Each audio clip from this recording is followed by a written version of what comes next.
இப்போ நம்ம பகவானை ஸ்துதி பண்ணிட்டு ஒன்றும் காரியமே இல்லை. பகவான் பகவான் சொல்றேன், பெரிய பகவானோட பக்தர். நான் எப்படி பகவானோட பக்தர் ஆக முடியும்? சிவனுக்கு பக்தன்னா என்ன அர்த்தம்னா, எந்த தேவனை ஆராதனை பண்ணணுமோ அவன் அந்த தேவனா இருக்கிறது தான் பர்ஃபெக்ட். பகவானே தானே சொன்னார் இல்லையா, அவன் அகம் என்று, அவனே நான் வேற இல்லை அவன் வேற இல்லைன்னு இருந்தா தான் பக்தியே தவிர, நான் ரமணா டெவோட்டி அப்படின்ற ஒரு கல்யாண இன்விடேஷன்ல நமோ பகவதே ஸ்ரீ ரமணாயான்னு ஒரு மந்திரம் போட்டா பகவானுக்கு அபமானம். இது நான் பகவானோட படம் வச்சுன்னு 2 பூ போடுறேன், பகவானோட சொல்றேன், என்ன காரியம் இல்லையா?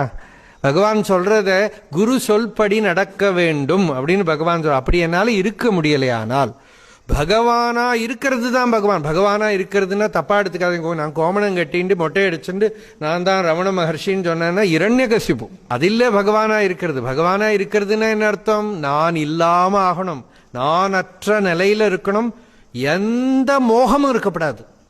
கிருஷ்ணசுவாமின்னு பகவானுக்கு ஒரு அட்டெண்டன்ட் இருந்தார். ரொம்ப கெட்ட பேர் வாங்கிட்டவர், நிறைய திட்டுவார், எல்லாரையும் கோவிச்சுப்பார். சில பேருக்கு மெடிடேஷன் அடிக்ஷன் உண்டு.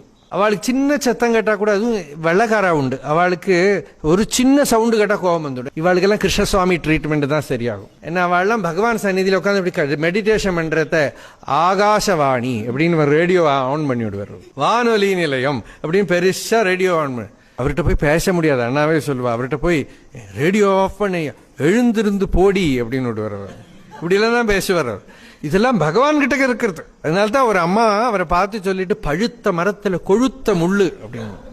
பகவான் பழுத்த மரம் மாதிரி இருக்கார், பக்கத்துல இப்படி ஒரு ஆசாமியா அப்படின்னு பகவானே அவரே சொல்றார். அவருக்கு ஒன்றும் ஒளி மறை ஒன்றும் இல்லை, அவரே சொல்றார். அந்த இன்டர்வியூ பார்த்தேன்னா பகவானே என்கிட்ட சொல்லி பெருமையா சொல்லிக்கிறார், குரு உபதேசம் நீ அடி வாங்கி தான் திருந்த போறேன்னு பகவான் அவர் சொல்றார். பகவானே என்கிட்ட சொல்லி இருக்குன்னுட்டு அவர் ஒருத்தர சொல்றார், வெளியில ஒன்றும் இல்லை, போய் நானே வந்து உன் முன்னாடி நின்னாலே ஏமாந்து போயிடாதேன். என்ன ஒரு உபதேசம் பாருங்களேன், நானே வந்து முன்னாடி நின்னாலே ஏமாந்து போயிடாதேன். இதுதான் ஞானம். ஆத்மாவில இருந்து இதரமா ஒண்ணும் இல்லை. அருணாச்சலம்னால ஆத்மா தான், பகவானும் ஆத்மா தான், ஜெகத் பூரா ஆத்மா தான். ஆத்மாவிலேருந்து அந்நியமா எதுவும் இல்லை, வெளியில ஏதாவது இருக்குங்கிற மோகம்.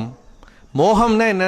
மோகம்னா பாரதியார்லாம் பாடினார், மோகத்தை கொன்றுவிடு அல்லால் எந்தன் மூச்சையை நிறுத்தி விடு இல்லையா? அதெல்லாம் பாடுறதுக்காக மோகத்தை அப்படியே வெட்டி குத்தி. எங்க இருக்கு மோகம்? ஆத்மாவிலிருந்து அந்நியமான ஒரு வஸ்து இருக்குங்கிற பிரமை தான் மோகம். அந்த மோகம் பர்ஃபெக்டா போயிடுத்தானா மனம் மாஞ்சு போச்சு. இருக்கு, ஏதோ ஒன்று இருக்கு, ஈஸ்வரனானா கூட எங்கேயோ இருக்கார் அப்படின்னு நினைச்சுண்டா மைண்ட் வந்துடும். ஆட்டிகிட்டே இருப்பா, ஆடிகிட்டே இருக்கும். அது அப்புறம் என்னைக்கோ ஒரு நாளைக்கு ஆடாமல் அசங்காமல் அப்படி நிற்கும். அது வரைக்கும் வேலை பண்ணிட்டு தான் இருக்கும். அப்படி வேலை பண்ணுறது தான் இந்த நம்ம இப்படி இப்போ பேசுகிறோம், அதை உரைத்தும் அதனை நினைத்துலான்னு சொல்கிறோமோ, இதெல்லாம் அந்த நிச்சயம் வரத்துக்கு தான்.